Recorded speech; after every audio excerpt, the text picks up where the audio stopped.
enough words to express our gratitude for being there when we really need you.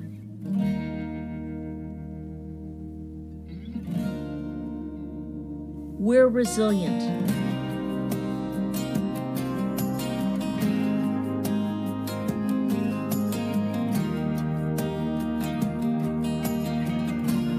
We're strong. We're inspired by other Albuquerqueans.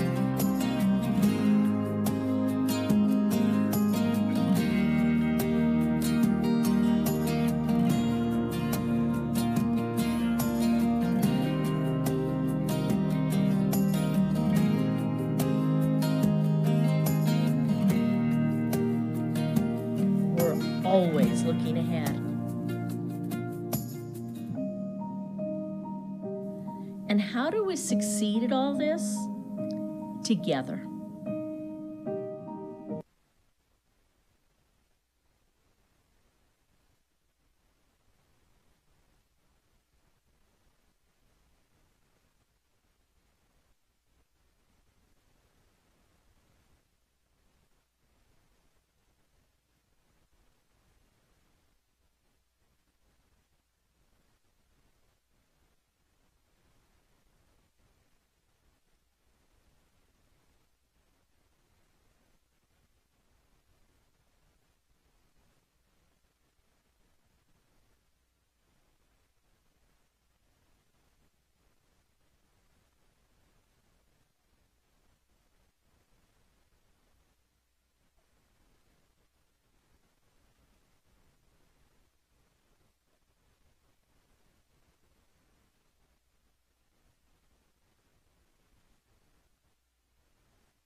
Welcome to APS's conferencing service.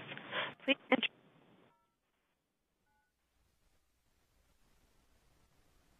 You are the first party to join.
We're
Just finishing up the meeting.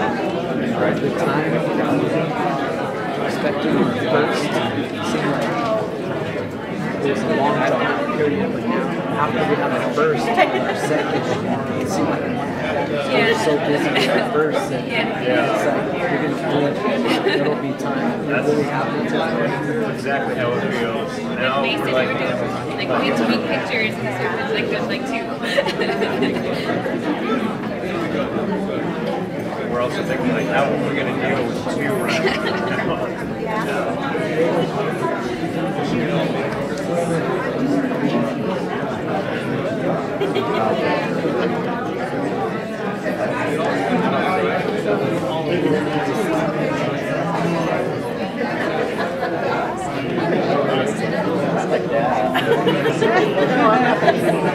I've never been the type of person that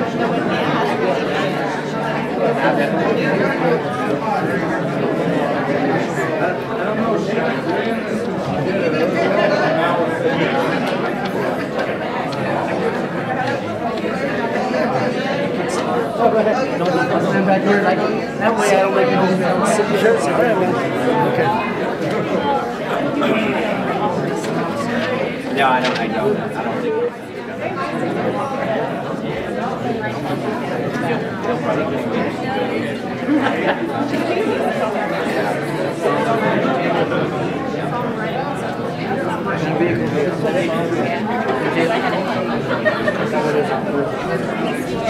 Exploder? Not an explorer. and then I guess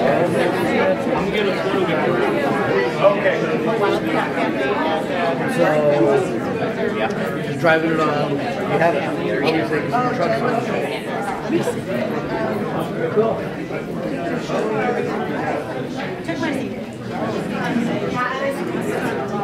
Looked at a red one. He keeps saying you got a red one. Funny, we looked at it. 44. So I kind of like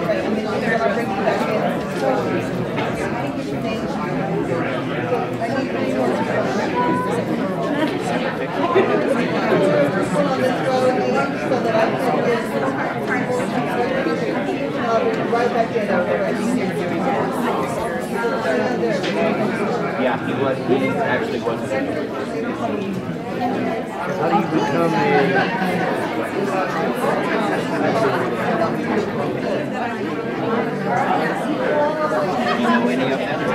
Do you know any of them?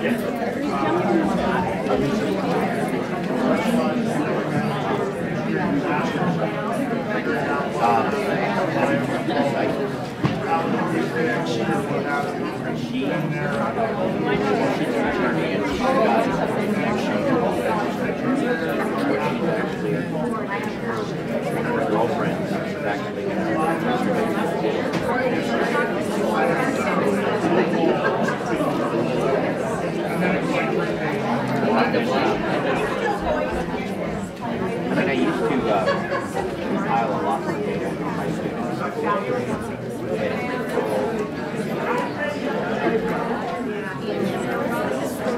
That's my hair. Well, I used to do it. Well, I used to Aren't you know? Feel like crying? Did you get the car from? Record? Record.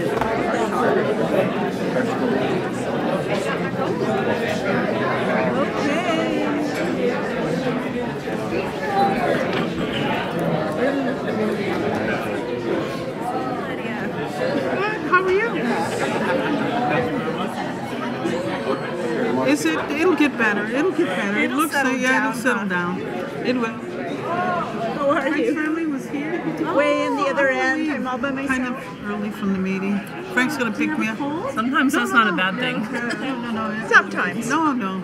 I'm just, you know, I crave those moments. We don't have them very often. So like that. I know. She was sitting, you were sitting over at the other end. I know. With the mayor thing. She thought she was at the very front, but she was really in a hole. She was like I haven't seen you forever. Really? Yeah, it was fun. It was a neat. You went to the State of the City? It's been way over a month. were all sitting in the same area. It seemed like it was going to be a little chaotic. No, it wasn't. No, not Maybe at all. everyone else thought that. No, it wasn't. What it was is you had to be wanded, and you couldn't come in through the sides like we were trying to do. So you had to go in through the front and get wanded. And then when you did that, they had your name on the list. You got your ID, and it was yellow, and you got to Tired today. you got to see where you sat within the room. Because I didn't have Pipes froze. The tenant was moving out. Dismissed, I was saying. You ready? No, not this time. Make it. Okay, let's call to order the Albuquerque Public School Board of Education meeting for, what is today? Wednesday, January 16th, 5:02. We have do we have an interpreter announcement or anything? I don't think so. Okay. So if we could, let's all stand for the Pledge of Allegiance, moment of silence, and we have a person, Hugh Prather, who's going to lead us in that. I pledge allegiance to the flag of the United States of America and to the republic for which it stands, one nation, under God, indivisible, with liberty and justice for all. Juro fidelidad a la bandera de los Estados Unidos de América y a la república que representa una nación bajo Dios, indivisible, con libertad y justicia para todos. Thank you. You may be seated.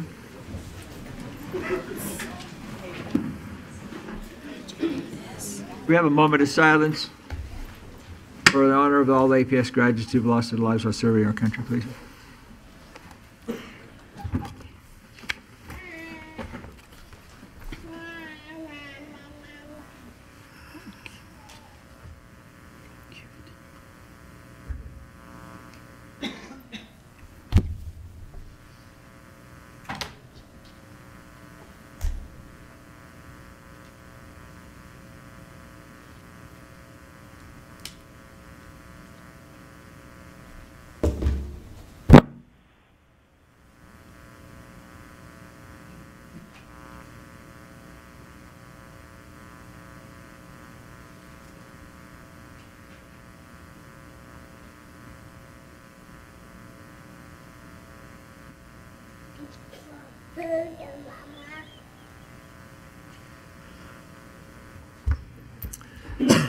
Thank you. Could we have a roll call, please? Peggy Mueller Aragon. Here. Barbara Peterson. Here. Analaria Patterson. Here. Elizabeth Armijo. Here. Yolanda Montoya Cordova. Here. Lorenzo Garcia. Dr. David Piercy. Here. Before we adopt the agenda, we need to move a couple of items. If we could move off of the consent item, the following 7.A.3, the approval of purchase of Cisco Next Generation firewalls to protect and monitor traffic on the APS data network. We're going to vote on that separately, so we'll just move that ahead of the consent items. And also, we need to remove the special issue on 6.C, which is the consideration for acceptance of the fiscal year 2018 audit financial statements. I assume that'll come to us in another meeting. So with those changes, do I have a motion to approve the agenda and the Board of Education meeting minutes? Move for approval. For December 5th and December 12th. Second. Can't even read it here. You guys are so quick. We need to get done with this meeting quickly, guys. No. Okay. All in favor, please say aye. Aye. All opposed. Thank you. We'll go on for recognition of students, staff, and community. Board Member Montoya Cordova. Happy New Year, everyone. It's 2019. So thank you for being here tonight. Welcome to our board meeting, and thank you for coming. Our first recognition will be introduced by the Executive Director of Communications, Monica Armenta, and the Executive Director of the APS Education Foundation, Shannon Barnhill. I don't see a Monica. No. It will be just me this evening. It's just you? Okay. Thank you, President Piercy, Superintendent Reedy, and board members. It is my great honor to be in front of you this evening with this great recognition, but I'd like to kind of put a little just a little history to it since it's so new. So I guess I'll be getting history. Just as you know, APS has about 14,000 employees, including teachers, principals, counselors, nurses, IT techs, bus drivers, educational assistants, custodians, cafeteria workers, secretaries, coaches, and many, many more. Some of them are here in orange vests. Teachers are normally thanked and recognized monthly through our Pepsi Teacher of the Month. And so a few months ago, APS launched a very unique way to thank other kinds of employees here in APS. And our new recognition program is the Employee Recognition of the Month. Employees are chosen for the recognition through a nomination process. Anyone public within the district can nominate an employee who's been employed by Albuquerque Public Schools for 6 months or longer. A committee, which is made up of several different employee groups and unions, review the nominations and score the employees based on several criteria, including going above and beyond to make a difference in their role, excelling as a team player, carrying out each day with a positive and welcoming attitude, demonstrating innovation, leadership, or passion for their job, and enthusiastically supporting the mission of APS. 4 employees are chosen each month as Employees of the Month. Each employee will be celebrated on a billboard across the city, honored at a board meeting, like this evening, have lunch with the superintendent, and receive a small commemorative gift. They also their families receive a thank you from Superintendent Reedy, thanking them for their family member who's been such an incredible employee. So we are excited today to announce our very first 4 Employees of the Month for January. And I would like to introduce to you Joseph Cordova, the Activities Director at West Mesa High School, Chuck Cogburn, the Leadership Instructor at Wilson Middle School, Sky Hawley, a Redirector at Sombra Del Monte Elementary School, and Jennifer Newman, Specialist of Board Services Office. I would like to ask all the family and friends of Mr. Cordova, Mr. Cogburn, Ms. Hawley, and Ms. Newman to please stand so that we may greet you.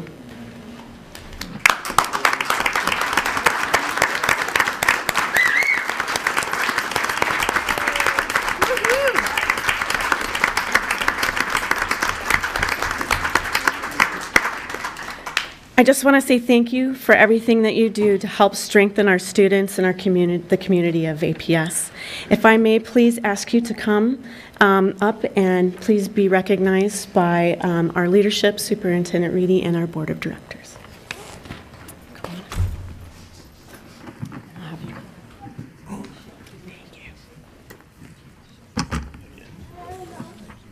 Congratulations. All right.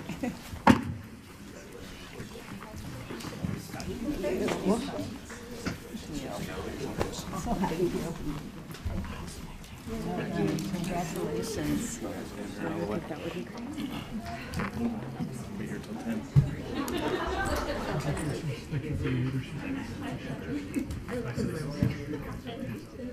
Thank you. Always and forever. Thank you. Thank you. Thank you. That's great. Congratulations. Thank you. Thank you. Hello. Thank you so much. Thank you. Great job. Thank you. Thank you. Congratulations.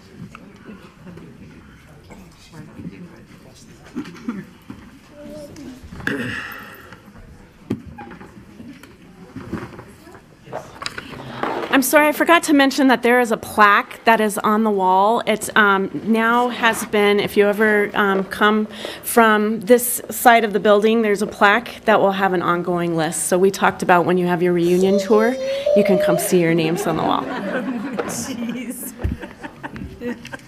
Okay.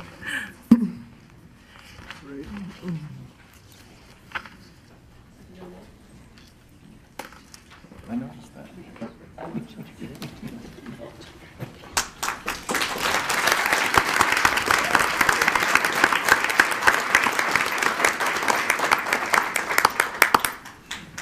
Thank you. Our next recognition will be introduced by Associate Superintendent of Zone 4, Troy Hughes. Superintendent Reedy, Board President Piercy, board members, APS staff, community members.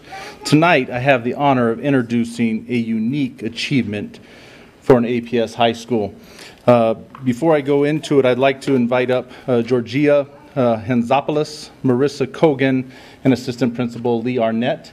So these are the three people that had a instrumental part of this overall operation that you're going to hear about and what they've been able to bring to La Cueva High School. La Cueva High School was not only recently named a Unified Champion Schools Banner School by the Special Olympics of New Mexico, but also as one of the top 30 schools in the nation for the program, and received a lot of airtime on ESPN in regards of that. La Cueva was also given the honor for the strides the students, staff, teachers have made in the area of disability awareness, inclusion, and acceptance. In the Unified Champion Banner Schools, students with and without disabilities are paired together to practice sports, build friendships, and work on relationships and communication skills.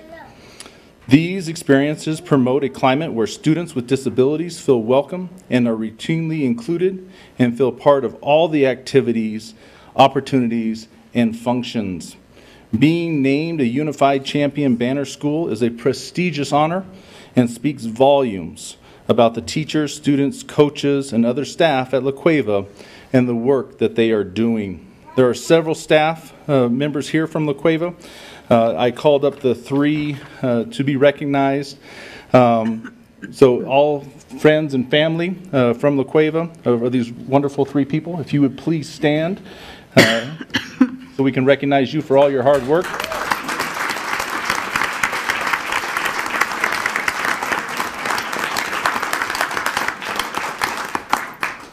And thank you all very much. On a side note, these are products of APS parents that have worked in APS, and I've had the joy of working with them as well, and they're absolutely fantastic families that care and put forth a lot. So thank you for everything that you guys do to help with the experiences of La Cueva students and their communities. If everybody could please give a round of applause for these wonderful people.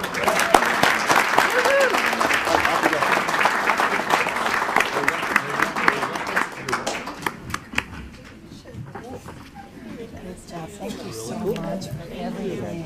Thank you. Thank you. Thanks for working so hard. Of course, thank you. Kids. I figured.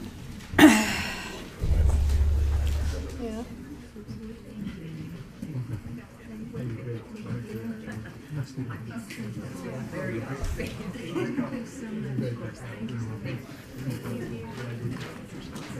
I know, seriously. What difference at all? I don't think so.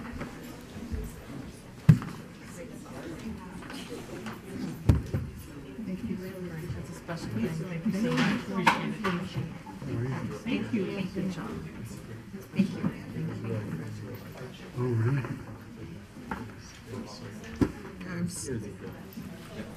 Forget about it. Yeah. Nice. You have a great inclusion.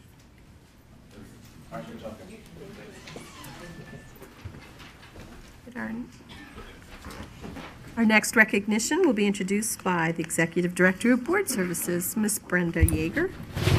Yes, good evening, Dr. Piercy, members of the board, and Superintendent Reedy. Tonight we are recognizing two additional people, Dr. Hugh Prather and Megan Buchanan, for a project that the board and superintendent worked on at the last board retreat. And it's been a while since that last board retreat, so let me remind you what the work was that you worked on. So Dr. Prather led you through an exercise that helped you explore and affirm board norms. So each of you and the superintendent identified your individual top 2 or 3 priorities for improving communication with each other and the superintendent. Norms such as do your homework for board meetings, exercise patience when you don't understand, respect other perspectives. And this is what your work looked like. Oh, looking good. So when Dr. Prather said at the retreat that he would compile this listing of priorities for you, Board Member Patterson suggested that these board norms somehow be captured in a mural or some sort of artistic rendering so that each board member sees the norms and is reminded of them as you walk down the hall to enter the boardroom. So that request probably normally would have sent me into a panic because any kind of artwork would be stick figures from me. But I knew that we had a brand new or almost brand new employee at the time, Megan Buchanan. She had only been with us a few weeks at that point. And I knew that she enjoyed artistic creativity, and she participates in art shows around the city. Even though I hadn't seen any of her artwork at this time, but I knew she had that bent. So Dr. Prather and I met with Megan to talk about the project, and we didn't provide much direction. We gave her this beautiful sticky piece. And we told her that we wanted to tie all of these priorities back to the heart of the work, which is students. That should be the basic of what she was doing. And then I think I threw in at the end, and by the way, as long as we're doing this, it should have some kind of a shelf life. It shouldn't die with this particular board. It should last on to future boards if we can possibly do that. So this is what Megan came up with, and I would like our Vanna Whites tonight to turn the artwork, if you would, please. Oh, wow. It's oh, my God. Whoa. So you see that she turned this page of wonderful stickies that you had over here into 5 pictures that will be hung in the hallway as you walk into the boardroom. The focus of each art piece is students, as you can see. And when you go up after the meeting and look closely, those little buttons, those are your board norms, and they are stuck there with Velcro. So if in some time in the future a future board wants to change your board norms, we can do that.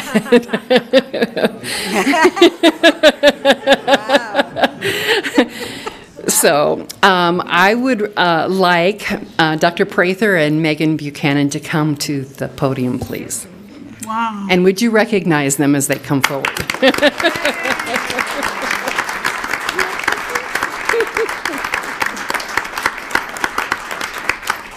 So, and I do believe we have friends and family too of the folks. If you would stand up, we know this takes a family. So, thank you very much.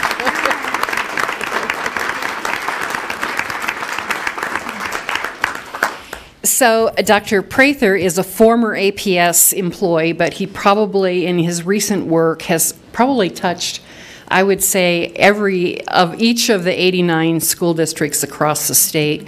And he certainly has worked with this board and prior boards, everything from roles of board to communication with superintendent and just a variety of topics. And so we want to thank him for the work that he has done with you all over the years.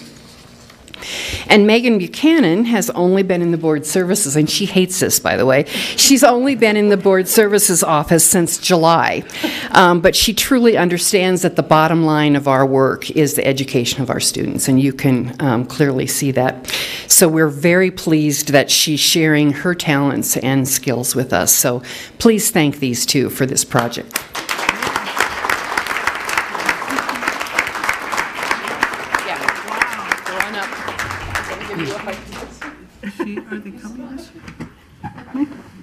It's a relief that she could turn something that could be schizophrenic into something beautiful.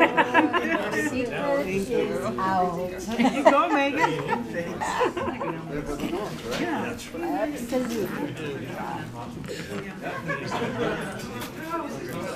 Started before and after.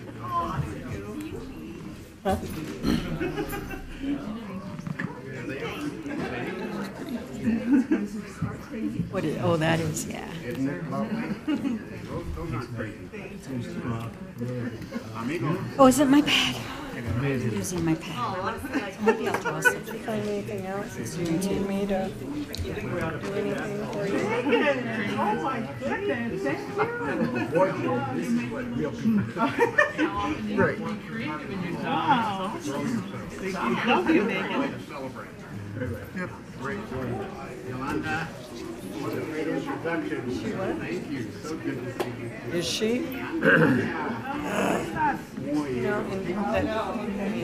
You should frame that. Yeah. Teachers think. Were you a student against it? I was. Did you get? I didn't see it. It's under. I was a I just student. hang out with I just wasn't into it. I didn't realize they were going to be here. Oh, nice. Wow, that's really nice. Oh my goodness. You know, I almost wore my white. Oh my goodness. So she might just like A little bit of CYA there, or attempted. It's pretty amazing. It's very good. it is so feels so good. My new Christmas present. I love it. She's doing those wrong. Because she wouldn't do anything. Lovely. Christmas present to myself. You deserve it. Pretty cool. You deserve it. You work so works as hard as you all do to keep drawing. My thumbs up to all for Thank you for what you do serving kids in this community. Thank you. Thank you. All right. Now we're moving on to public forum. Interesting. That is so cool. Get everybody in.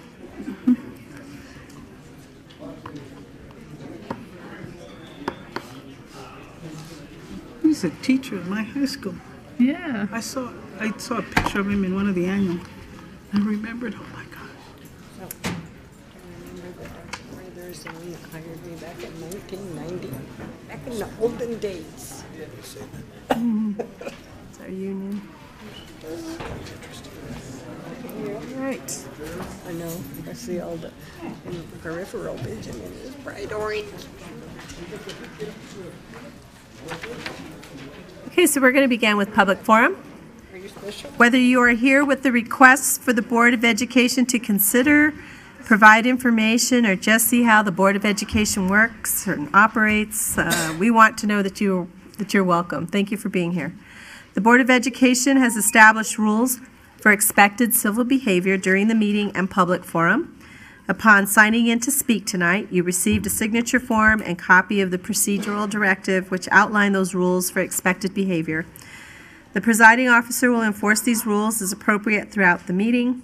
Public forum is an opportunity for the Board of Education to hear your comments. It's not a dialogue with the board members. Tonight there are 5 speakers. So to accommodate each speaker will have 2 minutes for comments within the 45-minute public forum. The time remaining to speak will appear on the screen in front of you. At the end of the given time, please complete your sentence quickly so that other speakers will have a chance to speak, and you may not yield your unused time to another speaker. You're always welcome to submit additional comments to the board in writing if you're unable to convey your message or you're not able to speak within the 45-minute public forum. So the Board of Education encourages you to stay for the entirety of the meeting so you may listen to the board member comments before we adjourn. Only at this time may your concerns be addressed at the discretion of each board member. So our first speaker is Brian Tremko. Good evening, board members and administration. Pleased to be here tonight. First off, let me start by saying the Carpenters Union is here to support the bond issue. We're very excited to see construction and high-quality buildings being built for our students. It makes a better education when they can see that they're respected enough that we give them a quality place to go to school. Building is not always, cheaper is not always the best way to build. Many times on paper it may look like that up front, but when you build a quality building in the long term, the maintenance is less, the quality is better, and it lasts a lot longer. And people respect it. They're much less likely to do damage to something that impresses them, that they know it's theirs, they own it. So the Carpenters would like to ask that when we build our buildings, not only do we build better buildings in good quality, we would like to see the opportunity to double the value of our tax dollars. And by doing that, And the way we can do that, we're going to improve and use our tax dollars in a way that you can present it bipartisan before the public and say, hey, this is a good thing. We can build a great building, and we also can train our next generation of workers. Just like APS wants each student to be trained well and walk out with a good education, we need an opportunity for our apprentices and our young construction workers to also be trained well. To do that, we have to have jobs. Apprenticeship is 4 weeks a year in classroom and 48 weeks a year on the job site. And in many cases, our contractors have not been able to successfully bid APS work because of some of the procurement rules. We would like to see some changes made that are very simple. Have contractors that self-perform 15% of the work themselves. Have some skin in the game. We'd like to see them use contractors that only use state-certified apprentices. They get extra points in the procurement process for using certified apprentices. Give extra points for contractors that use certified journeyman certificates with their workers. This building, this room you're standing in, isn't this a beautiful room? Well, I know for a fact this was built by certified journeyman carpenters because I was one of the superintendents on the project. And the skill shines, and it still shines, and it's been here for several years. Require general contractors who hire subcontractors that follow the same rules. Many times the subcontractors are more the problem. And if we can make sure that we have that, that would be greatly appreciated. You have a copy of the paper. Please read it and call me if you have any questions. Thank you so much, Brian. Our next speaker is Franklin Ghana.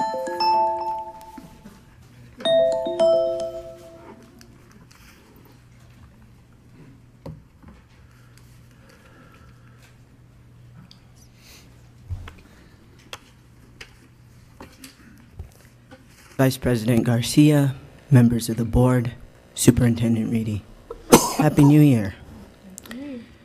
Happy New Year. New Year, same problems. Systematic racism in this district has gone out of control. From recent situations at Cibola High School, for those of you who don't know, it's the Board of Education's responsibility for policies and procedures. It's Superintendent Reedy's responsibility, or whoever has her position, to supervise the principals. She seems to be making apologies for the Board of Education more so than dealing with the principals of the district.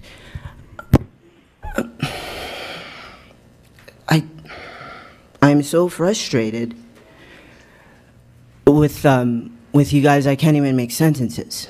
I have been going up and talking to Board of Education since I was 15 years old. I'm a graduate of your system. I am an employee of your system. I'm not saying to get rid of racism. That's impossible. But what I'm saying is for my white leaders to get in front of a camera and apologize for their policies and procedures that aren't being followed by their principals, by their staff, and it's the students who suffer, particularly the Native American students and black students. There is no excuses. I'm tired of seeing my superintendent apologize for the Board of Education when it's not her job. I'm glad you're feeling better, Superintendent Reedy. Thank you. Our next speaker is Janet Sayers. Musical introduction. That's cute. Good evening, board members and Madam Superintendent and great group of construction workers here. Carpenters. Carpenters. Well, carpentry is construction. Okay. Anyway, well, three things. The first thing is just thanks out to the M&O staff who had to work over the holidays because of some problems that occurred in the buildings with extraordinary weather. So that's just compliments to them. The second, my quick Del Norte report. And our next project that we're working on is actually a partnership with C&M, where C&M is going to help us find some industry speakers to come during the lunch during the lunch 30 minutes.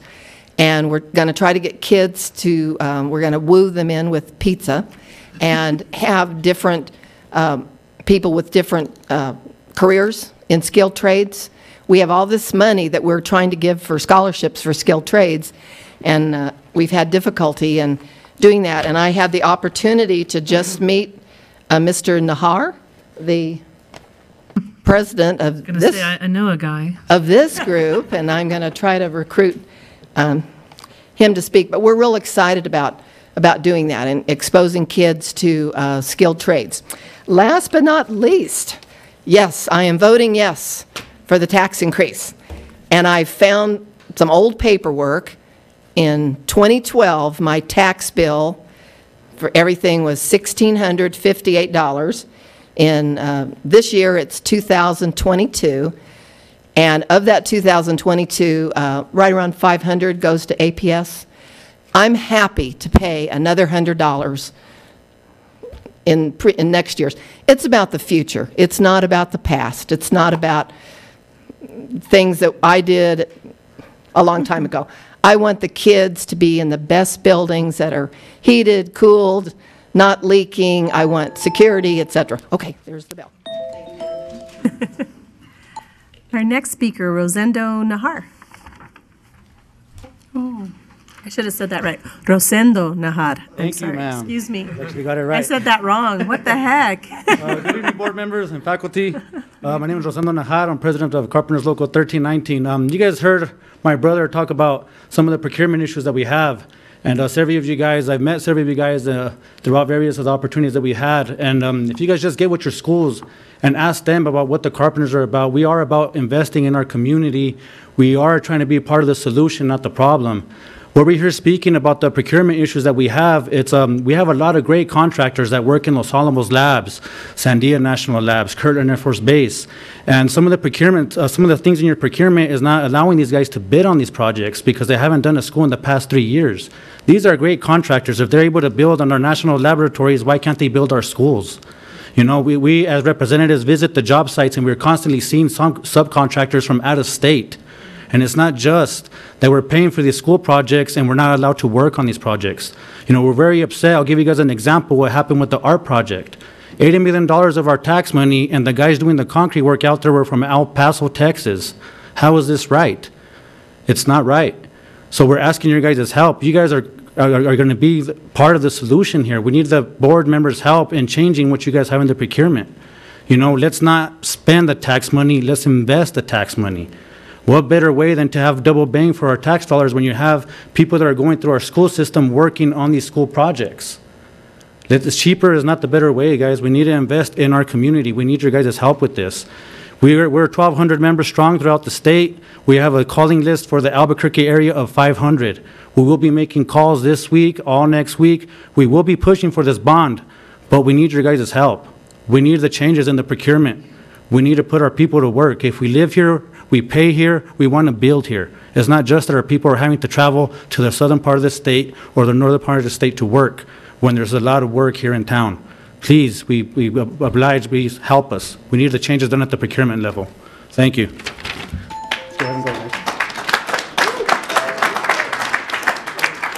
And our final speaker is Verlin Coker.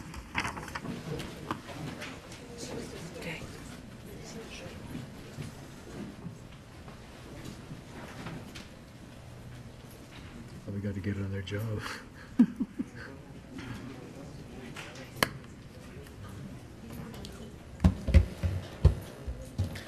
Hi, my name is Verlin Coker. I'm here to offer a reminder, but first I must clarify my intentions made at our last meeting. I had spoke about the comments made by some of the white parents in support of the teacher at Cibola. I had spoke at those that those comments were harmful. I did not ask for this expression of white fragility to be silenced or censored in any way, merely that you understand that this reaction is a part of the problem.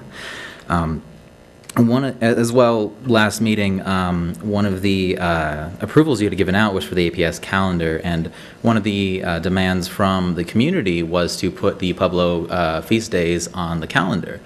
This simple request wasn't even given so much as a mention during that portion of the meeting, and it causes great concern because it shows to me that there is a lack of agency within the school board, that not one of you had written down any of the demands, nor had you even listened, as it seems, because this is such a simple request.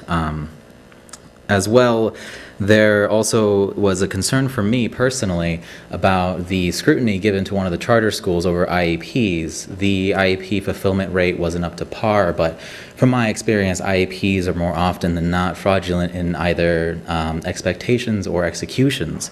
And it's a prevalent issue in most public schools, at least from the people that I've talked to with IEPs, and me personally, as well as my special needs little brother. And one last thing is that there needs to be, again, a meeting between the school board and the indigenous community, an actual dialogue that can be held to express problems or express solutions, you know, both as a learning experience for you guys as well as the indigenous community on what steps we all can take to help start solving these problems that faces our children. But other than that, that sort of is what my goal is going to be here, and I will be here at just about every meeting until I start seeing change, so do be prepared. So thank you for your input. That concludes the public forum. Thank you. We'll go on to the superintendent's report. Thank you, President Piercy, board members, community members, and staff. As I've said many times recently, Albuquerque is APS, and APS is Albuquerque. And I want to highlight a few experiences that reflect how this plays out in the daily experience of our students, staff, and community. For instance, we've been reaching out to federal employees who have been furloughed by the recent government shutdown. I guess it is a showdown. Furloughed by the recent government shutdown, who have children in APS. We've reached out to them. These families can apply for free or reduced price lunch meals with an online application that is available both in English and Spanish that walks them through the process. Just one application is needed per family, even when children attend different APS schools. And of course, all students who attend any of the more than 80 APS schools that qualify for the community eligibility provision can get breakfast and lunch free. We want to make sure that everyone understands that. This is our way of making sure that the supports that are offered to our students are well known by the community. For the second year, APS high school students have received free tablets and high-speed internet through the Sprint's 1 Million project. I was at one of the giveaways, and let me tell you, it was a celebration to end all celebrations. More than 1,400 tablets were distributed to students from Early College Academy, Freedom High, Highland High School, Rio Grande High School, and Native American Community Academy Charter School.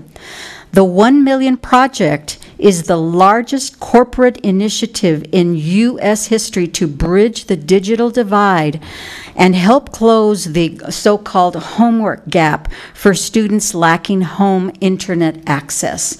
It has, the results have been very, very impressive, and I cannot thank Sprint enough for their innovative approach to helping and supporting our students.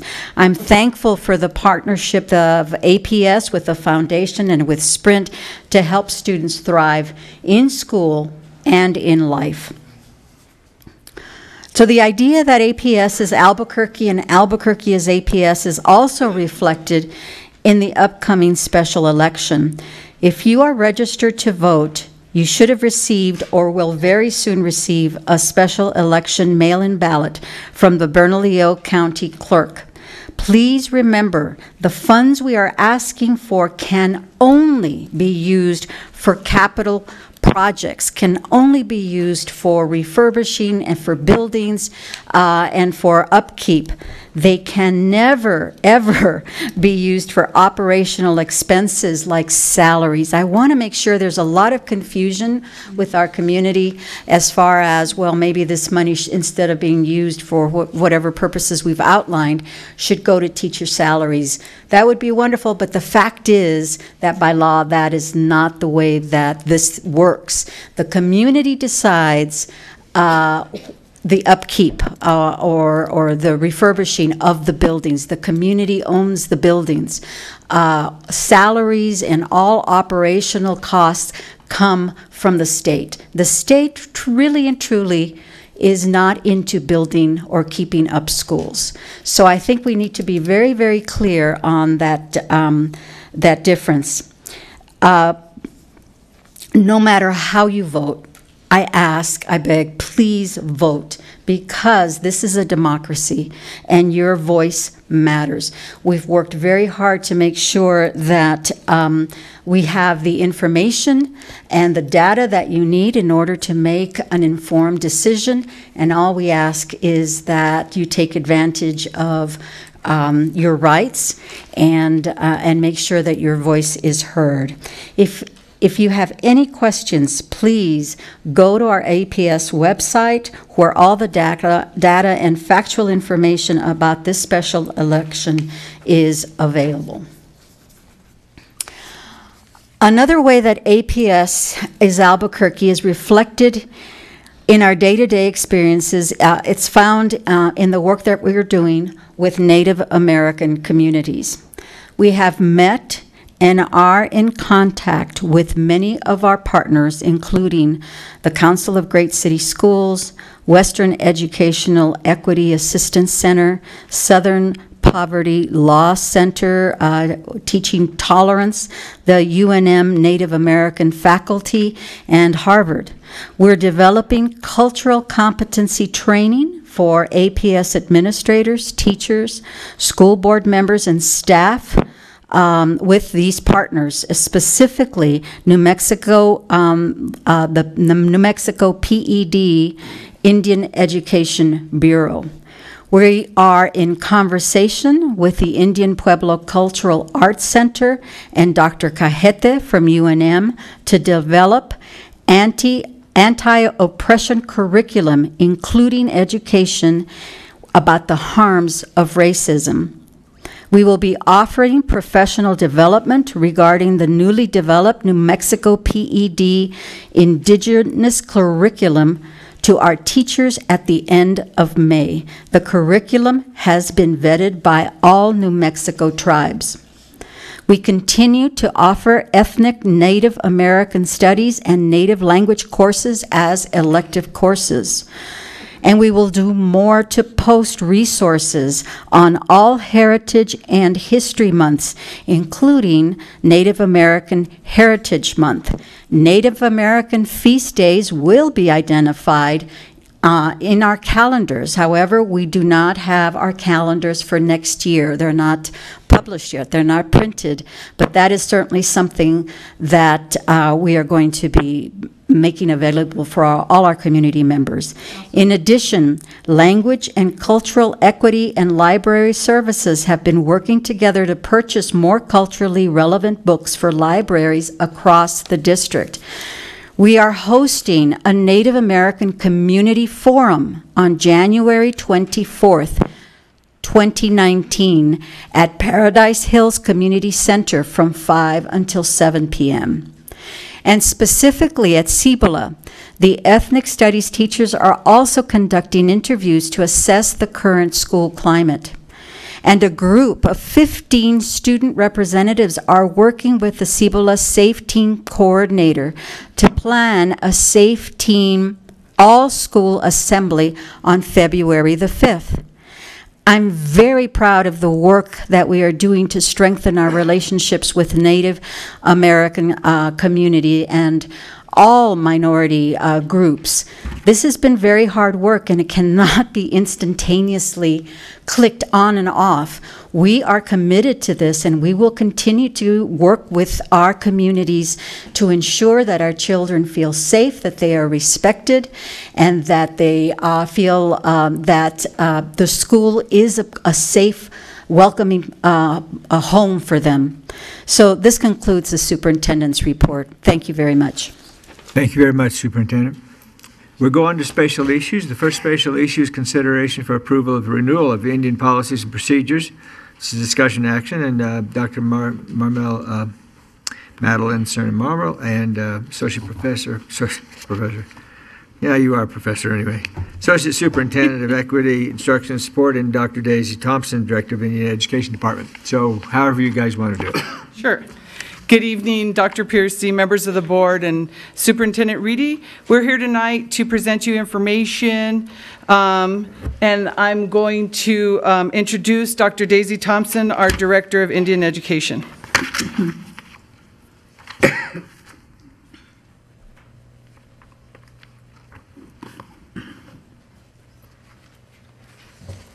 Good evening, members of the board, and also the superintendent and leadership, and community members and audience. I'm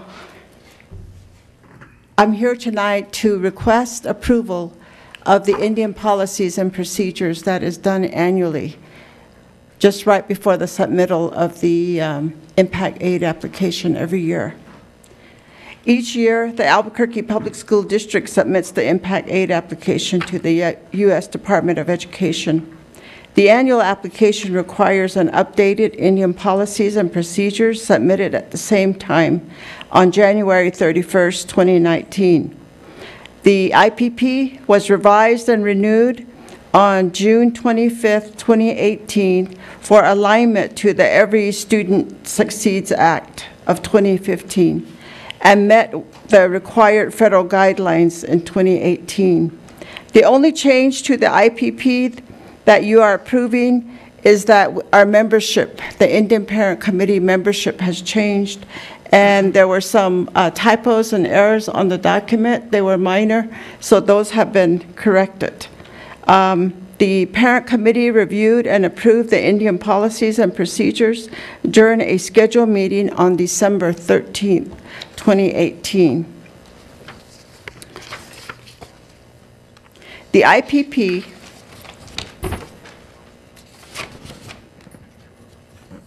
It is the intent of the Albuquerque Public School District that all Native American children of school age have equal access to all programs, services, and activities offered within the school district as specified in the Board of Education's policy, IH9.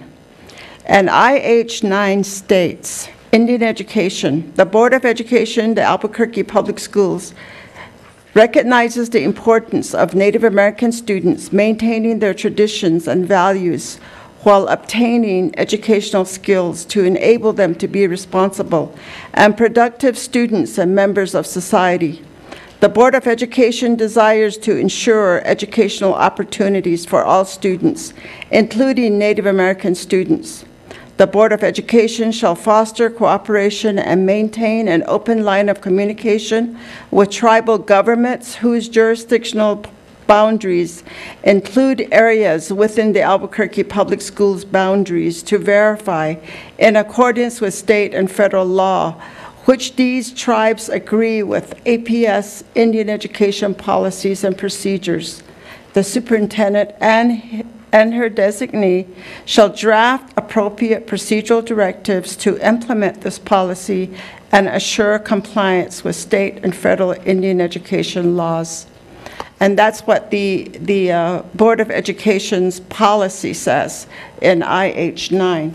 And the IPP attests to that there is an established IPP as required in Section 704 of the Impact Aid Law for children who reside on Indian lands, and that the IPP has been shared with the tribes and parents of children residing on eligible Indian lands. Another method of information dissemination is through a written executive summary after each tribal leaders summit. This is disseminated to leaders and parents of Native American children attending district schools. The IPP has 6 policies. There are 5 procedures also attached to each policy. In Policy 1, it says, APS will disseminate relevant application, evaluations, program plans, and information related to the local education agencies' education program and activities with sufficient advance notice to allow tribes and parents of Native American children the opportunity to review and make recommendations. That's Policy 1, and with that is Procedure 1. And there's some procedures outlined in the IPP. Some of the procedures are rather long, and some of them are a little bit shorter. So if you look at Policy 1, there it talks about the meetings that will occur. Let me just kind of jump around there in Procedure 1. That the Indian Parent Committee, they meet monthly to review programs. Also, we have a public hearing on each of the applications, the goals, the objectives, before the other applications are submitted. The Indian Education Committee meet quarterly. The other thing is that there is a public hearing on Title 7, Indian Policies and Procedure, which is what we're doing when the application is reviewed this evening, after I'm done here. There is a tribal leader consultation meeting that is done, one in the fall. There's another one in the spring of each year, where tribal leaders and parents and community leaders come to APS, into this room, where there is dialogue and communication that goes on around education after they see data.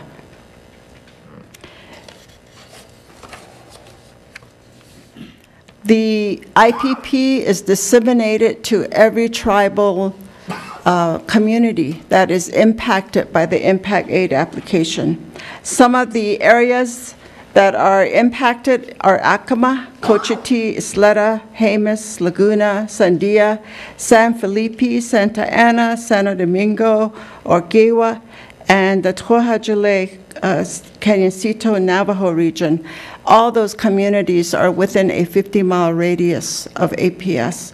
And so those students that live in those boundaries are included in the Impact Aid application each year.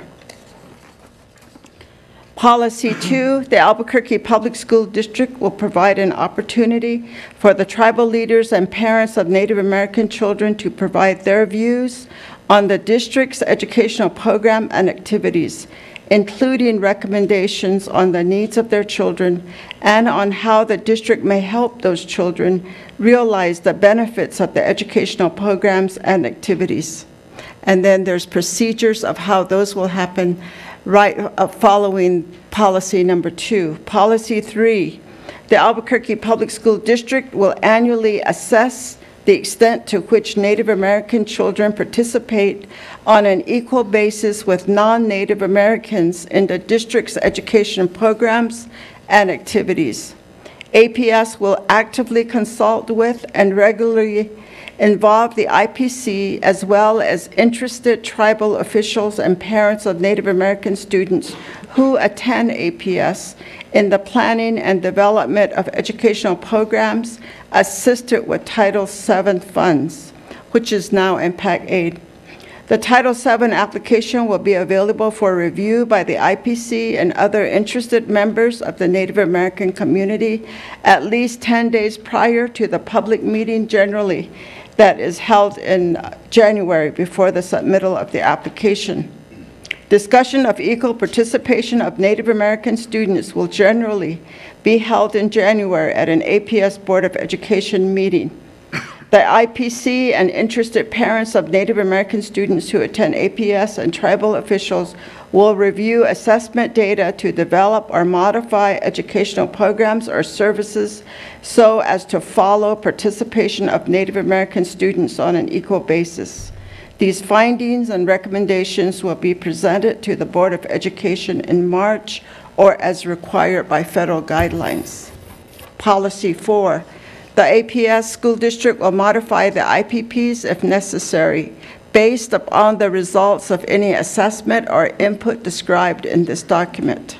Policy 5, the APS school district will respond at least annually in writing to comments and recommendations made by tribes or parents of Native American children and disseminate the responses to the tribal education departments, tribal officials, and parents of Native American children prior to the submission of the IPP by the LEA. And normally we do that every year through the TESA report, which we bring to the board at the board meetings, which is the Tribal Education Status Report, which is required at the end of every year, at the end of July, where we review all data and assessments.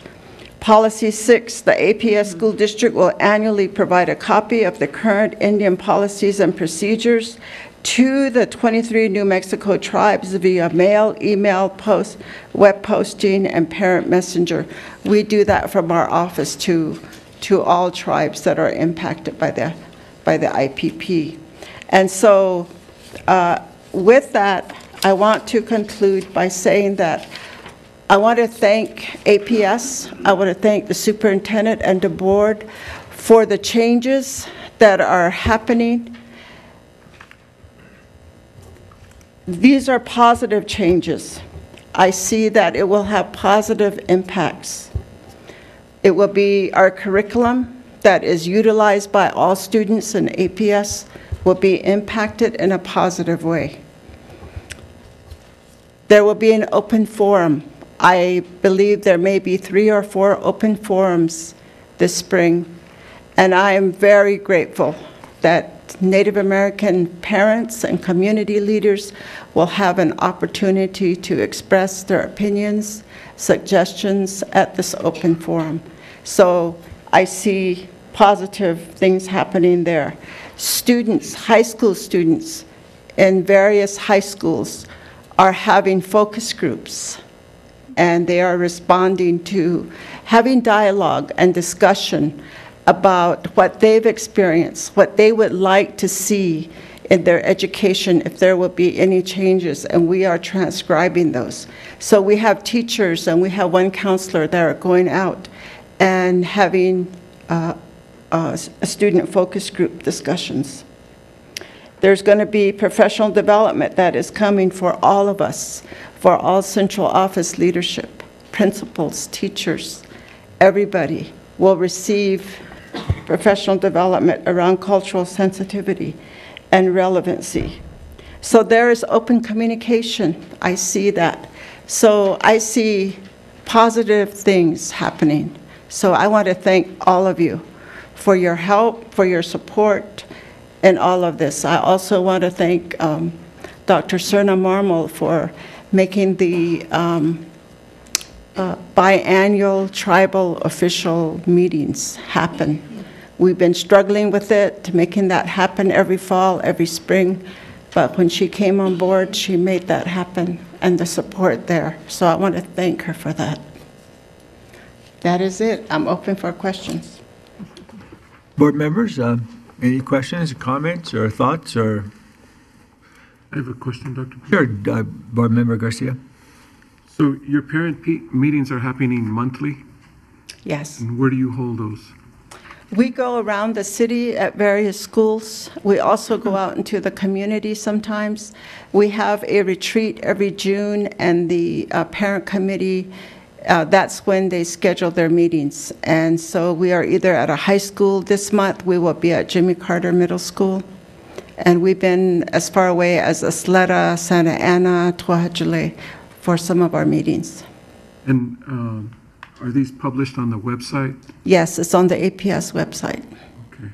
And I have another follow-up. Sure. So you mentioned under Policy 3 that you have consultations regularly. What's the feedback thus far that you've received? The feedback from the Indian Parent Committee is always positive. And so when we meet, when parents come to these meetings, many of them voice their frustrations, their issues. There's also parents who come who express positivity of what's happening. There was one meeting that we had a month ago where there was one parent at up on the hill, Tierra Antigua Elementary School, where we were meeting. And she stated that she's new to Albuquerque schools, and she has seen an improvement academically with her children. And she really, really thinks that the instruction that her kids are receiving at their particular schools are really helping her children versus some of the schools that they were attending before coming to Albuquerque. So she liked that. But there was also another parent who expressed concerns about the high teacher-pupil ratios that she's seen in that particular school, Tierra Antigua. So there's pros and cons, but basically there's usually rich discussions, and so it's both. Thank you. That's very helpful. Now, you may have already answered the question I want to ask, but I just want to make sure we're all on the same page here. So we have a large population of urban Native young people from different parts of the country, not just those who are affiliated with particular tribes, some who aren't recognized but are still Native mixed heritage young people. So how are you reaching out to those folks who maybe not, or maybe aren't affiliated with Laguna or Acoma or Isleta or various places? What we do is that there is 123 tribes represented in the students who attend Albuquerque Public Schools. And there are some tribes from Canada, there's some from Alaska, and other parts of the nation. And so what we do is that we take the TESRA report every year, which is the Tribal Education Status Report, which also follows the Indian Education Act. There are 12 components in the Indian Education Act, and that addresses all those components in that report. We share that by sending copies, hard copies of these to the president or the governors or the leadership administration offices of each tribe represented. So there are 123 copies that go out, that we mail out. The other way that we also, with a cover letter, and the other way that we communicate with each of these tribal administration offices is through our website. We have it on our website. And not too long ago, a few years ago, we had a visit from Canada. A group came down from Canada because they had seen our website, and they wanted to hear more about how their kids were doing, what kind of services we were giving. In fact, they wanted to have more conversation. So that's great. It's very helpful to get a more accurate snapshot of what's happening. Mm-hmm. I guess my hope is that perhaps at some point, this incident at Cibola certainly is very regrettable and harsh. But to move forward, I did hear a program, Native America Calling, and I wondered what would be the possibility of you and or some of the parent leaders participating in that program to give a more thorough perspective. I think that in my years here in APS, I've done Native American Calling maybe 4 times and talked about the various programs available to the Native American students in Albuquerque. And I don't mind doing it again and addressing that with some of my parent committee members. I guess my concern is to keep sort of responding to some of the concerns that were raised during public forum, but also to show that there is an effort on the part of APS to address these concerns, take them seriously, and move forward. Thank you. Thank you. Thank you, other board member. Board Member Peterson.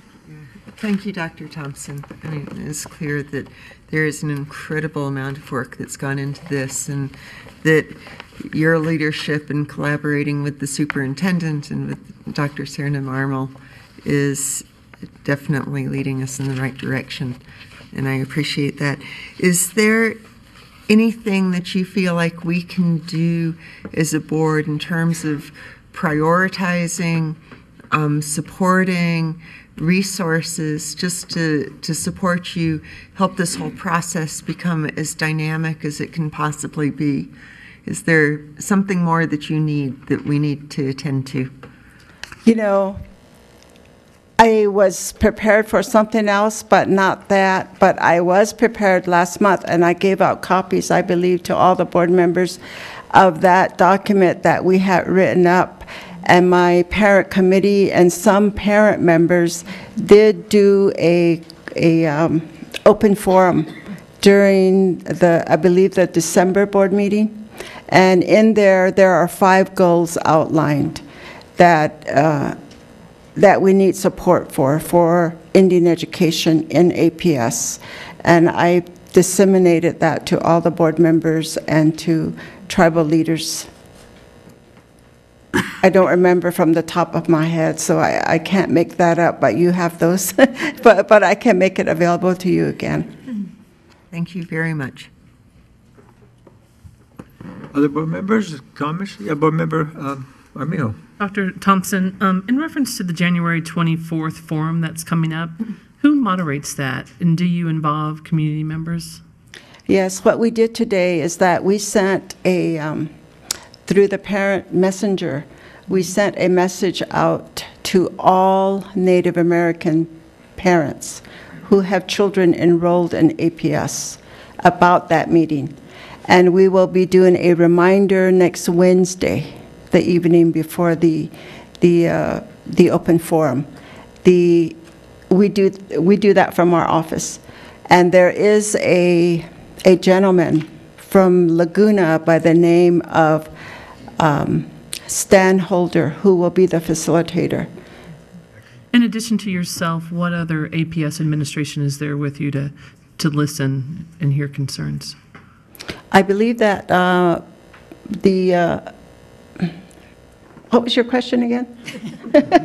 In addition to yourself, what other APS administration is there with you? I believe that Dr. Serna Marmel and also Amy Milazzo and the superintendent will be there. Yvonne Garcia. Mm-hmm. And Yvonne Garcia. And Todd, he raised his hand, so. Full house, okay. I just volunteered some. Oh, she did. Thank you, Dr. Thompson, thank you. I just have a real quick question.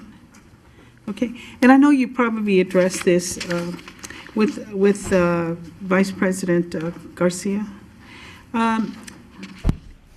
How do you reach parents who don't have phone contact information? How do you reach those parents who really should be there? How do you reach those parents for some of your meetings? You know what we've done before, and I don't know, I can check on it if we're still doing that, but we make these announcements available as flyers to the Indian Parent Committee. We also have some staff members who go to like First Nations, or they go to the hospital. Wonderful. Where, like the gathering places where many natives go for services. We will post our flyers there. Wonderful, thank you. I wanted to hear that. Thank you. Other comments? Yes, Board Member Montoya Cordova. Yeah. I get there eventually. Yolanda. Yolanda's fine. Good evening, Dr. Thompson. How are you? I just wanted to say, I know that the policies that are before us is just like the first step, right? Because it's just really policies. It's really, the proof is in the pudding. It's really about what we do with them and how we actually follow up on delivering them. I mean, as I was reading them, I was having some, I was trying to envision like who's reading these policies and how these policies are shared. And so some of my, because I know that you're also sharing these with like the tribal communities and also with parents and students. Have we ever had feedback in terms of the complexity of these? That is it very family friendly? Do we have any concerns about that at all? I have not really gotten any feedback. Usually with the people that get these copies, the only time that you will get feedback is if they see something in there that's that they may have an issue or a concern about. Okay. But if you don't get feedback, then that means that's good. Because, as I was reading through them, there were like a lot of things that I think are just like assumptions, about we all make. And I was wondering how consensus is brought, with the tribal leaders and the communities around, topics such as equal basis. I was like, what's equal basis mean? I have some other ones that I've got in here, or just the strategies that we use to really sort of keep track of where we are. And I'm assuming there's a whole ton of work behind this besides these policies. I mean, the policies are just really that template that gives us some guidance of where we're going to go. So during your meetings, is there opportunities to sort of start to think about, we're setting goals, a mission, a vision, our goals, and this is where we're going to go, and we're sort of benchmarking ourselves and we're looking at those throughout time? Is there a resource to do that with the committee meetings that you're doing? With the committee meetings, in fact, for our meeting this month, the vice chair of the committee wanted to look at the goals and objectives of the committee again, because they felt like there was not enough dialogue that happened 2 months ago when this came up. So they want to go back and work on it some more and just dedicate like maybe a half a day to really have that discussion. And so, but in June, when we have our retreat, is when we go through each of our documents, including the IPP, word by word, line by line. And so they all have an input on that. Okay. And I guess it's just getting back to that same question that everyone is going, in terms of being resourced appropriately. As a department, I mean, you're a person, right? And you've got all these responsibilities to do all of this. Is that adequate? No. Okay. No. All right. I need help. All right. Thank you. Board Member Miller-Edgard? So, Dr. Thompson, thank you. Thank you for everything you do. You do a fabulous job. I know almost all by yourself, so thank you. Were the principals at this, at least our high schools, are they going to be invited to this forum in a couple of weeks? Good question. I think it's very important that they're the ones that are impacting the children at our schools. Yeah, this one is going to be a little bit more Cibola-centric, so the Cibola principal will be there, and also our equity director, Tanya Campos, will be there as well. But we will extend the invitation to our principals. But this is the first of 2 or 3 more that we're going to have, so. Okay. I just think it's important that the administration is there. They're there every day with our students. I think it's important to me anyhow. Definitely. And then the other question, I know that the IPP was revised, and I think we approved that at the June 25th to align with ESSA. So this incident at Cibola happened after this time. So do you see anything that might be lacking in the IPP that maybe we didn't think about before the incident at Cibola? I think that at any time, I think that the incident at Cibola aligns with what is happening in our nation. There's a lot of hatred the bigotry just across the nation. And what happened at Cibola, I believe, is a part of that. It's a symptom of what everybody's being exposed to on the TV, on the news, on the radio. But as far as the IPP goes, I believe that it is a working document. It is always being revised, strengthened, as each need arises, as changes are being made. So we still have a ways to go. For example, in curriculum, there's been inaccurate information oftentimes in the textbooks that we have adopted over the years, misinformation about Native American people. Jay and I would always tease Jay because there was one book I gave him to review, and he came back and I said, what did you think about that book? And he said, well, it talks about the Zuni people. Jay's from the Pueblo of Zuni.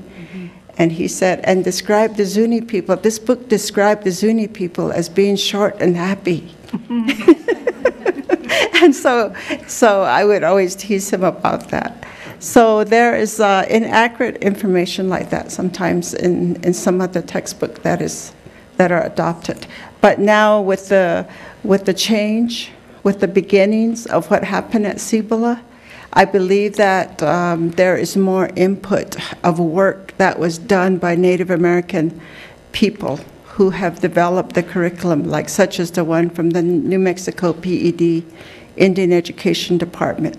It has gone through the review and scrutiny of tribal leaders, tribal people, and it was written by Native American professors.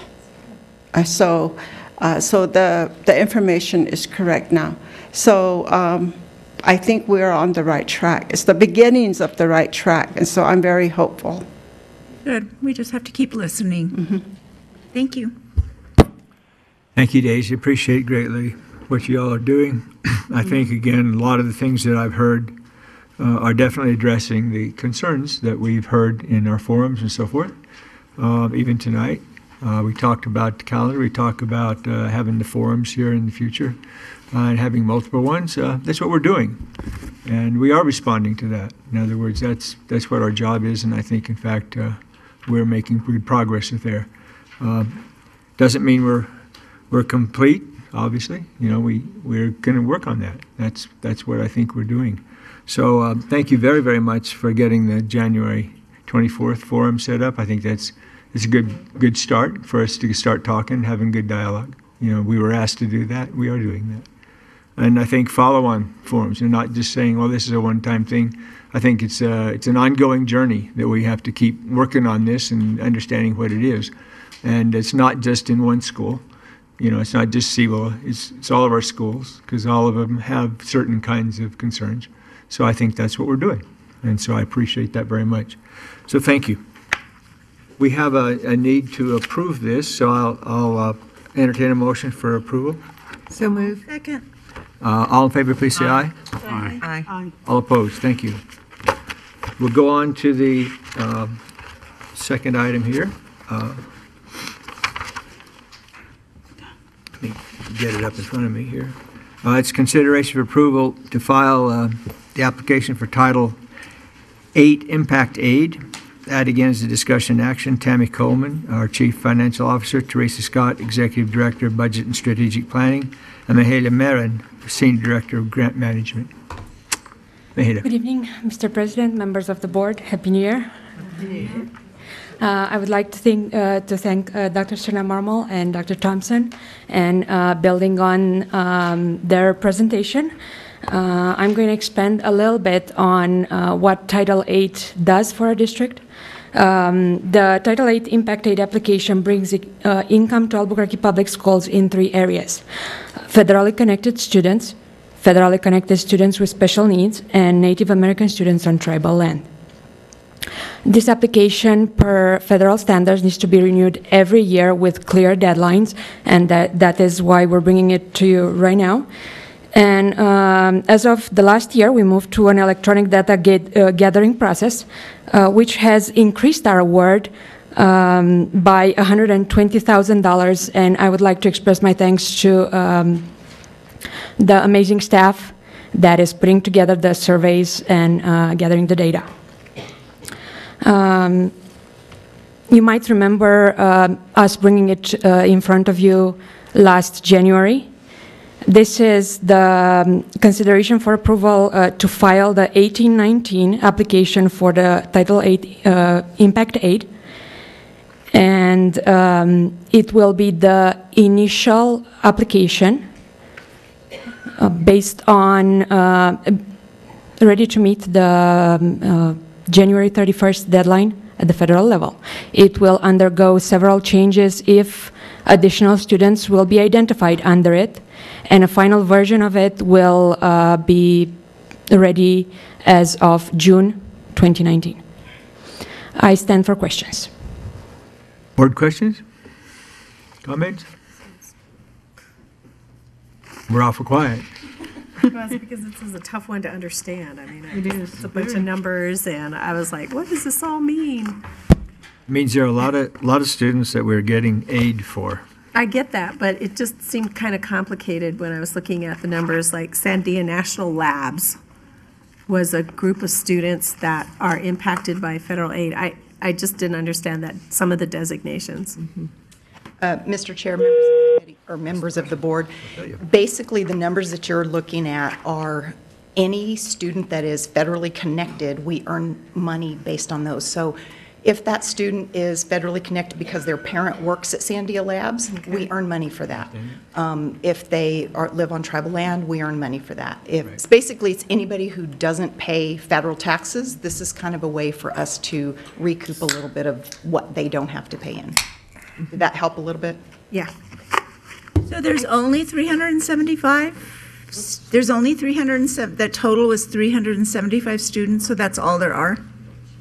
No. Okay.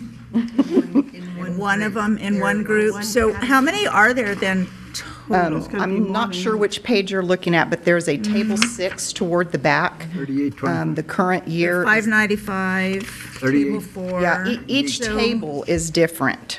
Each, so like the table 4, there's a total of 595 that. And then there's 3,800 and 50, right. 2,700, so. Different tables are For different different qualifiers. Okay, so it's several thousand. Yeah. I think it's, right now, we have 3,825. It's the very end. It's on the very last, not the very, very last page, but. Yeah, it says total federally connected children. Yeah, like about the third from the last. Okay. There were so many different numbers with different 5,000 this, 300 Do they this. live here? Do they live there? Okay. I do have a quick question. Do we rely just on the self-identification of parents when they enroll their student? Or do we have a way of seeking out the people who may not realize the importance of checking that box? Board Member Peterson, we pre-identify the parents that would qualify, and as of this year, as I mentioned, we moved to an electronic data gathering, and we made it part of their parent view, and it is not a mandatory issue they need to address in no way, but it resulted in a more accurate data gathering. So the parents, once they log in, they have the chance of addressing and self-identifying themselves as part of this process. Okay, thank you. Any other comments, thoughts? I'll move for approval. I'll second. All in favor, please say aye. Aye. Aye. All opposed? Thank you. Thank you.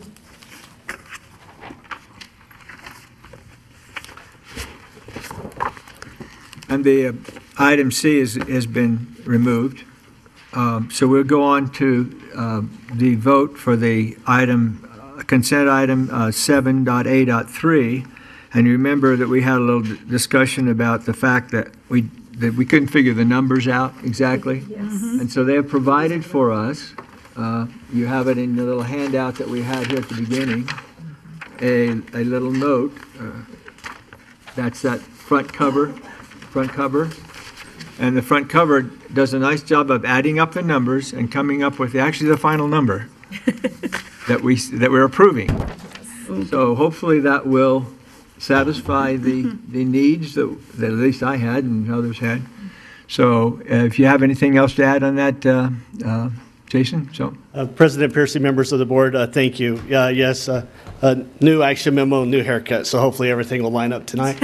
I just wanted to point out one thing. The amount of the installation of the annual SmartNet licensing support for the remaining use of the 8360 firewall, which is the one we currently have today, is the amount of $242,000. That will be prorated once we get the new equipment in place. So we're asking for permission to spend that, but we anticipate spending way less than that. Okay. Jason, I also requested show and tell. Your haircut's great, but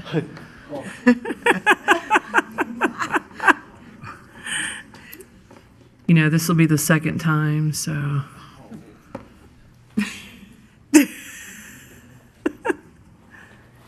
I have, this one is a safer. Thank you. Thank you, Board Member Armijo. So what I wanted to show, I had a piece of the 96 strand fiber that we're bringing into the building. However, it is glass. It's like fiberglass, and it will absolutely, it'll get under your fingers, and it will not feel good. But this is an example. This is, you've seen these back in the days, but these are the fiber. If you want to pass it down, this is safe. Oh, this is safe. You're okay to touch that. But yeah, it is safe. Don't put it in your mouth. I do have, I have a couple of other pieces of the rock that we went through. This is part of our fiber update that we presented to the Capital COPT committee, and I wanted to kind of show some of the fiber project. It's amazing that the data, those things, if you look at each individual strand, how small it is and how much data we are able to send through it. We're putting 2 of those to every one of our schools. These fiber walls will absolutely be transmitting the data through those little pieces of glass. Amazing. Yay. That's what the optic nerve looks like in the eye. Yeah. It does. That's what we look like. And that's what I'm missing. Darn it. Mine's a little messed up too. Yeah. I actually, at some point in time, I have the core piece whenever we board into the data center or into the city center.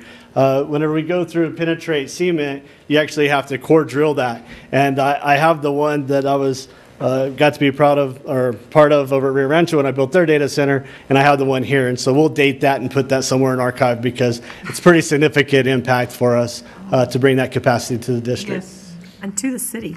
Absolutely. It'll absolutely affect the community in a very positive way. And to the East Mountains. And to all the carpenters who are going to have to deal with that at the various businesses. Just want to let you know. Yeah, you're going to wonder, what is this stuff? Dr. Piercy, may I ask? Yeah, Board Member Garcia. So Jason, how many square miles altogether are we covering with cable now? Sheesh, I knew this. Well, we're over like 1,230 square miles, I believe, is our square mileage. Scott might be able to correct me on that, but I believe we are putting down 230 miles of new fiber. So whenever we're talking about our laterals connecting to all of our schools, that's good to Las Cruces. Yeah, that's quite a bit of running. Like I say, we have those machines all over the place. Right on. Yeah, and one of the things we pointed out in the Capitol meeting was how much this now gives us capacity across our city for small businesses and so forth to actually link into this large capacity. So not only are we helping out with our schools, but this is really something that the city and all the various businesses can actually take advantage of as well. So this is part of our partnership, and this is a very important thing. Some things that probably people don't really understand quite that is available, and certainly we need to publicize that. When we upgraded in 2015, we upgraded our network somewhat. the best we could at the time with the resources that we had. In order to do that, they had to bring in new fiber all the way down from Las Cruces all the way up the corridor. So many times whenever we ask for services, it requires them to upgrade their infrastructure, which of course now makes it available for everybody else. Right, exactly. So thank you very much. Other comments? Do you want your show and tell back? I'll make a motion. I'll get it later. Okay, do I have a motion? I'll second. Motion and a second. All in favor, please say aye. Aye. All opposed? Thank you. Appreciate that, Jason. Thank you, board members. That was a nice discussion too, not just a vote, but, you know, appreciate the addition, you know, information, and then also the show and tell and experiential learning that this board has now gone through. And repetition for some of us is very good. Bit by bit, it starts to sink Bit by in, bit. you start to understand. Bit by bit, yeah. Okay, I'll entertain a motion then for approval of the rest of the consent items, item 7. I'll make a motion. Second. All in favor, please say aye. Aye. All opposed? Thank you. And we'll go on to board member comments. I'll start down here with board member Bullner-Aragon, who may need to leave in a little bit. So I just want to make sure and thank Janet, I don't know if she's out there still, but making sure that kids are exposed to all the skilled trades is a very worthwhile endeavor. So thank you to you, because it's great, you all that are out there know how important the skilled trades are, and it's a job that is worth having, and we need to make sure that our kids know that. So something to be very proud of. Also, I know there's not very many of you left. My dad was a member of the Carpenters Union, so I don't know a more brilliant man than my father was. Beautiful workmanship. A lot of the stuff he did still stands today. I mean, that's what you do. You build something that's going to stand for decades and decades. You use your hands with wood and brick and mortar, and you build buildings that we go to shop in, that we go to buy food in, that our kids go to play in, and I just want to commend you for that. And one of the things I know that you all had mentioned is, and I agree, you don't have to have built a school to be able to know how to build a good building.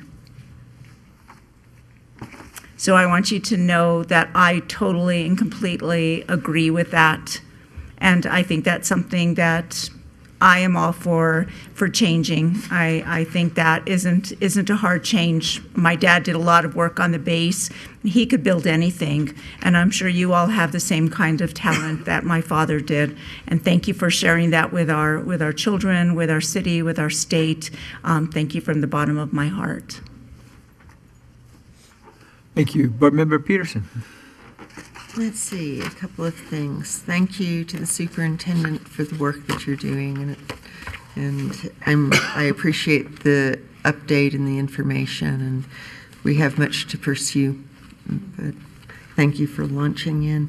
You know, thinking about the calendar, and I just know from being in the classroom, lots of times our children who feel most marginalized are children who are outside of the most common religious practices. And so thinking about the calendar, I think one of the things that's really important is, along with having feast days listed, to have, whether it's Muslim, Jewish, Buddhist, we have an incredibly diverse student population, and I think it's important to have it in the calendar so that children don't have to explain why they've been absent, and to make sure that it's known that these don't count. They don't count as excused absences. They count as no absence at all. And I think it's really important for school staffs and teachers to recognize the importance of that. And so if they're on the calendar, it'll make it that much easier for students to come back after missing school without having to explain something that they shouldn't have to explain. So that might be a good improvement for the calendar overall, along with the feast days. I have been out in the community talking a lot about the bond issue. And I have found that there's a lot of confusion and it concerns me. And so I think what you said about, first off, explaining the difference between how we fund schools and how money doesn't crisscross in every direction, that some money can only go one way. And so I think the more information we give to help people understand. And then the other thing is, and I was looking at some of the information we've already put out and maybe need to clarify and supplement to be really clear about question number 1 is no change in our mill levy. Question number 1 simply maintains, and we are dead in the water without that. Question number 2 is a $1 increase to the rate, and when I looked, just saying it really simply. First off, explaining the difference between operational and capital money, but then being really clear. Question number 2, and the reason is because we have more demands, and we have got to meet those demands. We have an obligation to keep our students safe. We have an obligation to make sure that they live those 7 hours, 6 hours, whatever it is, in safe conditions. And I think we can make a good case. I mean, I have no problem making a case for why we need to vote yes on all 3 of these issues, but I think we need to make sure we simplify and clarify and just say it straightforwardly. And 3, we have incredible building demands. We have kids drinking brown water out of water fountains in buildings that are 70 years old and need to be renovated. We can make a good case. I think we just need to make sure that we're saying it at every opportunity. I had someone come up to me today, Commissioners Hart Stebbins had us, Casito, Wajinje, Karen Ellery, and I were there, and I had a couple come up saying they came prepared to vote no and prepared to argue. And then as soon as it got distilled down to what those 3 issues were, they said, no problem voting yes on all 3 issues. But I think we need to work really hard in the next month, all of us, to make sure it's simple, straightforward. And then finally, when it comes to operational money, I cannot tell you how thrilled I was to be. I got to go to Santa Fe yesterday. I hadn't planned to, and last minute I ended up going up there. And to listen to everyone from the speaker to the president pro tem to the governor lead on the importance of education and what it means, and that for the first time in many years, the guiding opening statement was not New Mexico is open for business. It was we are here to build our community, and we need to do that starting with education. And it was exciting and inspirational, and I'm hopeful. And finally, along that note, because we're here for the community, I want to thank the carpenters who came and put this together, because we've been talking around this a lot. We've been talking around a lot about not just pre-apprenticeship, but how do we help students move into actual work? What does it mean for building those connections with the trades? And more than that, that it's an empty promise if we do the pre-apprenticeship work with them and then don't say there are jobs where you are respected, where you are paid for that skilled labor and the skill and artistry that you have. So the pre-apprenticeship is part, but the jobs with an investment in the community has to be part of that.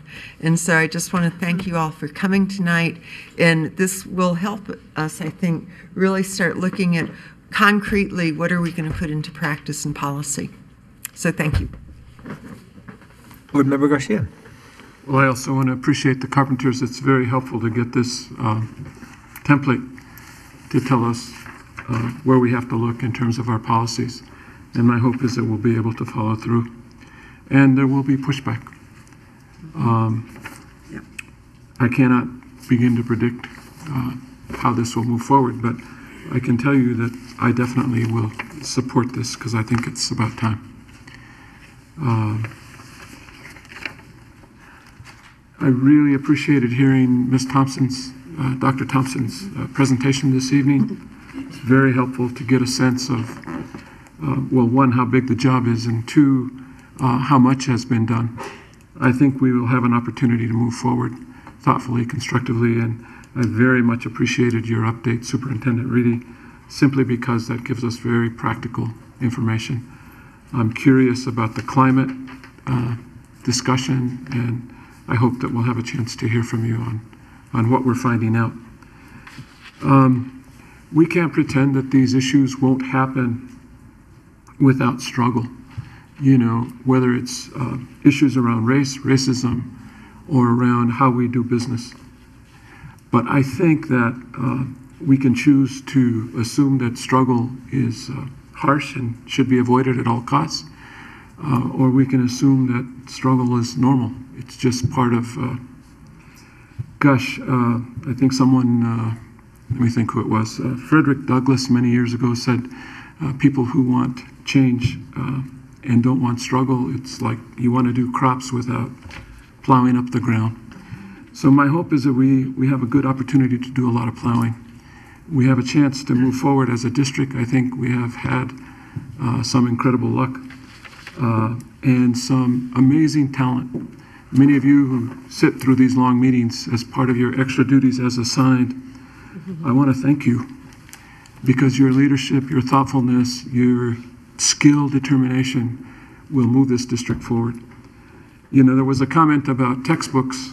When I first joined the board, and I was trying to remember when that was exactly, 10 years ago, I think it was 9, something like that.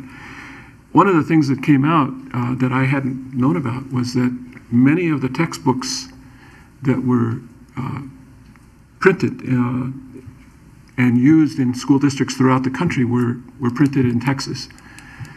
And that was just part and parcel to how things were. And what was interesting at that time was at that time they began to take out certain sections of certain pieces of history. And those sections included sort of watering down what Martin Luther King actually stood for. Dr. King, he was sort of the tip of the movement, the iceberg, if you will.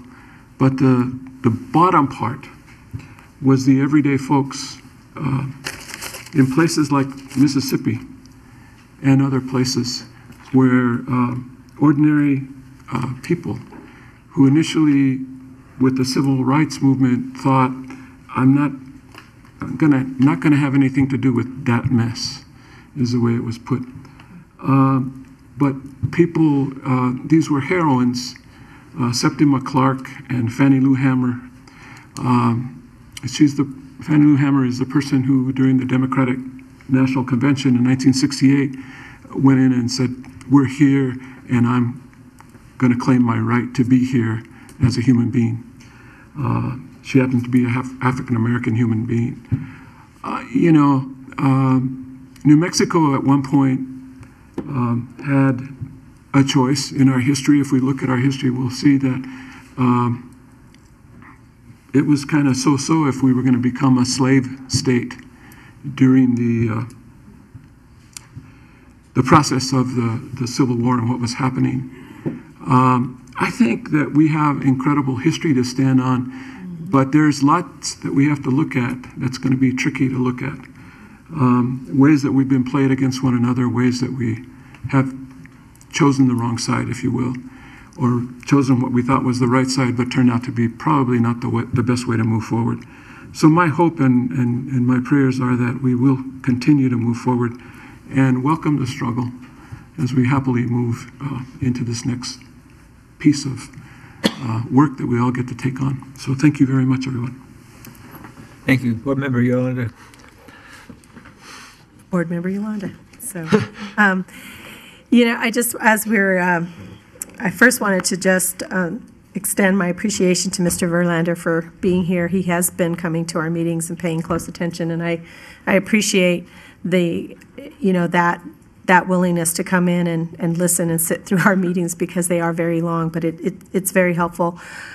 Since all of this has been happening too, I know that I made a commitment to myself that I was going to immerse myself in some of our history by reading more history books. I remember reading them when I was in college, but it's kind of a time of renewal, so I've had a chance to read, and thanks to Board Member Garcia, who gives me a wonderful reading list of items that help me to catch up. But it's been, I agree, there's a tremendous history and there's a tremendous legacy that really should inform us a whole lot more in our state on the things that we could be doing and we should be celebrating. And, you know, since I've been on the board for just a little over a year, one of the things that I've always said, I've always felt that the legacy, oh, sorry, David, that a legacy for us would be the fact that we do have such richness in terms of the children that we serve, the languages that we listen to all the days, you know, the opportunities that we have just to celebrate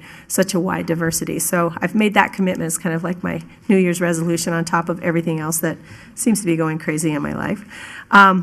I also want to acknowledge the Carpenters Union. Thank you so much. I know how much you do on the behalf of just the young people and that you're training up and bringing up through the system.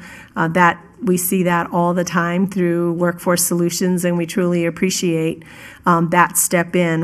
One of the things that I would love to see as we grow and either we get into pre-apprenticeships or we develop more apprenticeships. I saw this great example on a news article recently where a school was celebrating signing day like you do for signing into a sport or to a school, but it was a signing day for those students that were signing in to get into a registered apprenticeship. And it was, that the photos are great. I'll share the story. I'll send it off to you guys so you can see it. But it's just another way, I think, to promote the importance of these trades and the significance of that, because it's not a simple task. The amount of STEM, I want to reiterate that. The science, technology, the math, everything that's involved to be in a registered apprenticeship is just as high, if not higher, and we need to celebrate that. So when we have a student that's making that commitment, I would love to see a signing day at a school to celebrate that. And in terms of the election, wow, it's really been, I think, a good lesson for us because we're sort of everybody's eyes and ears on us because there's nothing else to compete with us, right? So it's been a real big lesson in the community around civics. I think everybody's taking that deep dive and trying to understand what's a bond, what's a levy. I know I have. And so, I think it was a huge risk, obviously, because there wasn't going to be anything else, but it's also been a good risk. I think there's been an opportunity in that because it really has been an opportunity to create awareness about how we raise our money and what that means for our projects. And so at the same time, I'm trying to field a lot of questions because it's not simple. People are confused. But I really have applauded and I've, taken time to express my gratitude to those that are really taking that deep dive and trying to understand it, including students. I've had some students who are taking a deep dive, trying to understand what that all means and what it means for their school. And, it's been a good opportunity. But I agree with Barbara, too. It's, just trying to break it down into that simplicity, but also just, trying to understand the complexity of it. So I'm grateful for us. Yay, APS, again, for being a leader out in the front and willing to take that risk, because I don't know what the outcome's going to be, but I'm really proud of us for putting a civics lesson out there and for giving people an opportunity to have a voice. And so however they vote, I agree with you, Superintendent Reedy, however they vote, at least I feel like we've done a really good job of creating greater awareness around the significance of our bonds and levies. So thank you. That's all I have. Thank you. Board Member Patterson. Okay. So the legislative opening session yesterday was not only an opening, it's actually an opening to our future and look forward to our future here in New Mexico. So that's a great thing. That was really superb. And Superintendent Reedy, I want to thank you for your report. It was, it gives us It gives us information, and this is the information the community has been asking for. And I want to thank you and your staff for the work that you're doing, for the trainings that you're going to offer, and for the focus groups, and all the work that you're doing. Wonderful, and thank you so much for that, for stepping up and really doing the work. And thank you to the staff, to your staff. That takes a tremendous amount of energy and time, and we appreciate what you're doing. Thank you so much for addressing those issues, not only in Cibola, but across the district, and thank you. I want to thank you for that. And I want to thank the carpenters who are here. I thank you for staying and listening to our comments. I mean, it's not often that we get people to stay. Thank you. But, you know, I honor your work, and I am happy to support you just like you're supporting us. And whatever it is that we need to do, I'm here in support of what we need to do for you as well. Thank you. And that's, I don't want to repeat what has been said, so I will just stop here. Thank you. Board Member Armijo. Thanks. I wanted to thank Superintendent Reedy for hanging out with me at El Dorado this weekend. We really got to watch true civic engagement and enjoyed hanging out with the kids. And thanks for dragging me those last 50 steps. I appreciate that. So that was just to the car. So,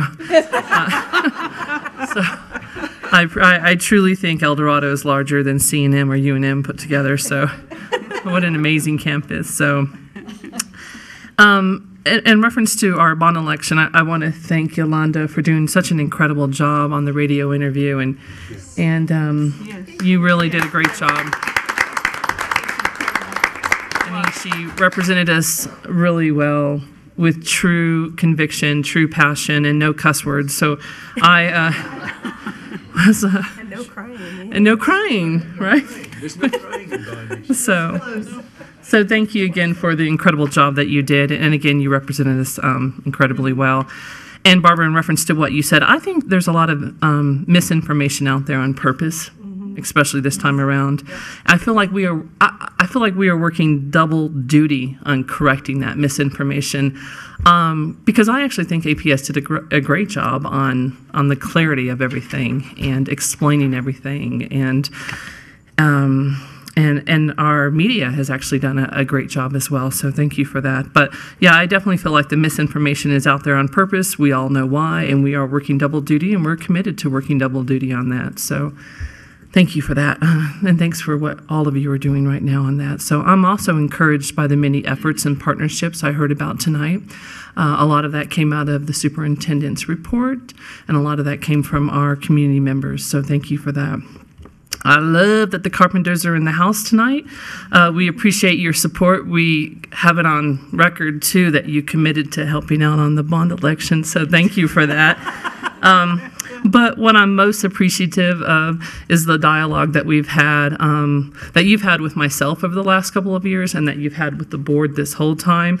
Not just the dialogue, but the advisement that you are always willing to give us, and we really appreciate that.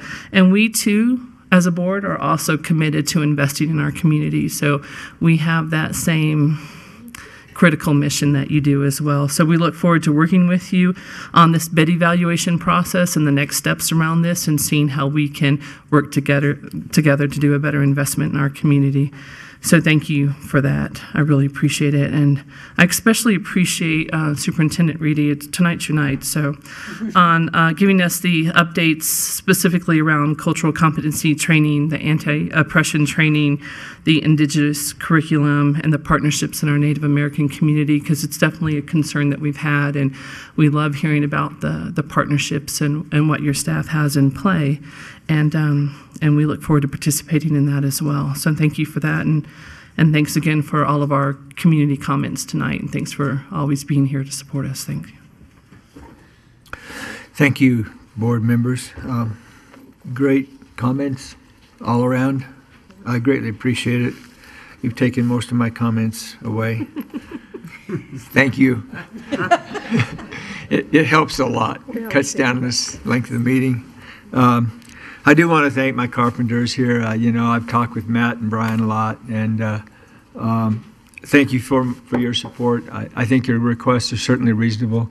And, I've had a mantra about having a real CTE master plan and what we're trying to do there, and not just for students who may think that they want to just go into the trades or whatever. I'm talking about all my students who need experiential learning. And so there's a larger picture here in terms of the strategy of what we really need to have. And not to take away from somebody who wants to be a carpenter or whatever. That's great, you know. But I think all of our, you know, I wish I had a little bit more capability, you know. You know, my carpentering is pretty weak, you know. That's why I tape measure. That's why I pay for somebody to come do the job, you know. Yeah. And you talk about quality and certification, you know. After I mess up a few things, then I call somebody to do the real job, you know. And that really helps to have somebody who knows what they're doing. So, yeah, those are really important things. But I really want to thank you, you know, for your support. And again, this is important, you know, and it's not only for you guys that, you know, it's important the whole community, you know, what we're doing. You know, I did go down to the interfaith, and the interfaith folks are welcome for us, you know. They're important because they believe this is important for their part of the community. I'm going to go to La Cueva and Arroyo de Loso this next Saturday, and it's important for those kids, you know. And they're doing it voluntarily, by the way. I don't want anybody telling me that, hey, we're forcing these kids to go do something. That's nonsense. Mm-hmm. These people are all doing this voluntarily. You guys are doing this voluntarily. You know, we didn't go and beat you guys in the head and say, well, you know, we'll give you something if you come do that. You know, that's not what we did. You guys are doing this. And it's for good reason. You know, this is an economic thing for you guys too, you know. It's not just for the fact that our kids are going to have a better facility. It's because we're doing this for an economic meaning here, you know. This is big for our city. And if people don't realize that, well, then they're missing the point.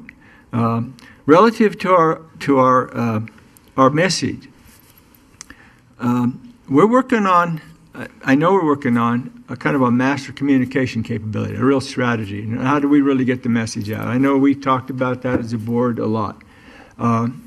And I've talked with Monica a little bit, and there's a piece of that that's coming pretty quick.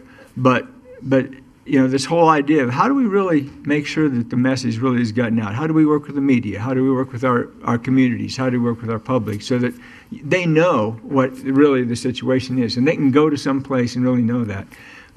Just as a point, Barbara says, well, can't we have something nice and simple that says, here's what 1, 2, and 3 is? It's right on our website. Mm-hmm. It's right on our website. You can go there and you can say, here's what question 1 means, here's what question 2 means, here's what question 3 means. It's $1 here and so forth. And then it gives through a whole set of information about here's what's going to be done for question 1. And here's what's going to be done for question 2. It's pretty simple, but you got to go to the website to get there, right? So how do we make sure that everybody knows that, first of all, and gets that information? I would want one other thing on that website, though, and that's because, you know, actually I get a lot of questions from analytic folks, and I'm kind of analytic, and I ask this question myself, and that is, I've got a tax bill, and I went back and looked at all 16 years of my tax bills. And my tax bill for the APS part of it says it's 10.473 this year. But it didn't say that for 2007 when the first time. It says like 10.392 or something. And then it went into 10.456, and then it went to 10.512, and then it went back to 10.432. And you need to hang out with her. Yeah. So now I'm confused a little, right? So why is it varying a little bit, see? So that was a question for me. Then I looked at my questions, just like normal community member does, right? And I says, how do I add these things up and get 10.473, right? I can't get there from what's on those ballot questions because we're not allowed to put that information on the ballot question. Right. Okay? But we do have that information, and we did find it because Scott gave it to me. And that is that we have for 2018 exactly what the mill information is for 4 areas. You say 4 areas. Well, we've got the GEO bond, we've got the SB 9, we've got the HB 33. What's this 4th area? Well, that's some funny thing called operational. I didn't have any clue about that. But there are 4 areas there that if you take that mill levy for each of those 4 areas, it adds up to 10.473 for 2018. And if you add it up what we're doing with GO bond, 1 mil extra, and for the HB 33, 1 mil extra. For the SB 9, no change. It adds up to, okay, quick, guys, 2 mil onto 10.473. 12 point. It's 12.473. Great. Okay. So what I want to have on my website is those two dead-gum tables. Because I get all kinds of calls from my analytic folks who say, it doesn't add up. And now I have to go and copy my table off and tell them this is what it is. And by the way, there's this funny thing called, what's it called, Scott? Something control, this little variation thing that happens. Oh, the yield control? Yield control, thank you. Yield control. There you go. That's something that the state does kind of based on kind of what things get sold and what things get bought and what properties and so forth, and it varies just a little bit. So that's why when I looked at my 16 years, it wasn't 10.473 every year. Okay? That's useful information for us analytic folks who want to know why that dadgum number to the 5th decimal isn't the same, right? And we're not changing that, guys. We're not manipulating anything here. That's not what we do, okay? So those are important just to some people, not to everybody. I mean, I'm with Barbara. You know, it's no mil for the first one, no change. It's 1 mil for the second one, and it's 1 mil for the third. That's simple, okay? But it's important. So I'd like to see those tables on there too. Just to have say, here's how it adds up for that, and that's what that operational thing is, which is something the state gives every single district. It gives them this operational money that actually goes into the operational fund. Isn't that interesting? That seems contradictory. You know what I'm saying? I always wanted to say capital is totally separate from, and then the state does this funny thing and puts some kind of small percentage thing in here. It's a few dollars that goes into some kind of operational fund. Okay.